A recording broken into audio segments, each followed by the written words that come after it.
Ngiphinde nginamukela kuyona ke i-channel ngani zakwethu ke uma umusha ngiyocela ke ungakhohlwa ukusubscribe uphinde ke ucomment la kwi-section engezansi ulike futhi le video.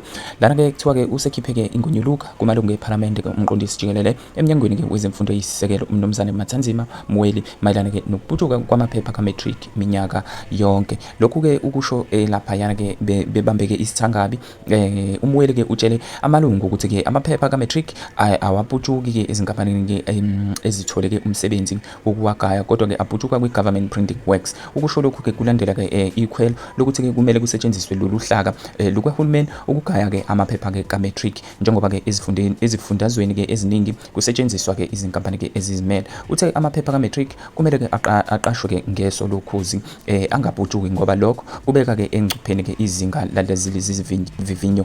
Uthe ke uphinde wachitha lapha ke nendaba yokuthi ke basebenzisa imali enkulu ukugaya amaphepha ka-matric. Uveze ukuthi ke u3.6 billion uhlanganisa lonke uhlelo lokubhalwa ke kwezivivinyo kusuka ke ekudleni kwamamakayo ukukhokhela ke ukudla abazokudla ibo labo abamakayo ukuhambisa ke amaphepha ukwagaya kanjalo ke nokunye ke okuhlanganisa zona lezi zivivinyo. Nongqongqoshe ke walomnyango uNkosazana Siviwe Gwarube naye ke ukuchithile ukuthi ke bakhokha ke imali enkulu ukugaya amaphepha ka-matric.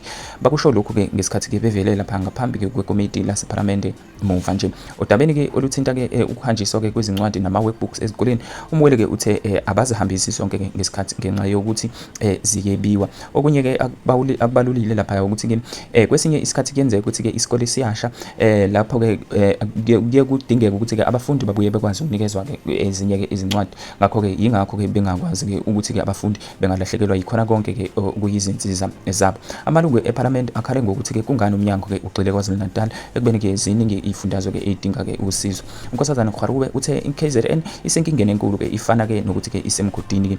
Uthe iKZN idinga lonke usizo ke engalithola elivela ke kubona bonke ke abantu noma kuzona zonke inhlaka ke ezingakwazi ukuthi ke zibasize. Uthe ke sekungenelele nomongameli wezwe nje uMnumzane ke uCyril Ramaphosa nomgcini ke Mafa ke kazwe lonke. uMweli uthe umnyango ke wesifundazwe lapha ke uhluleke noma ke uhluleka ukukhokhela ke izinto ke eziningi okubalwa osonkontileka kanye nokunye.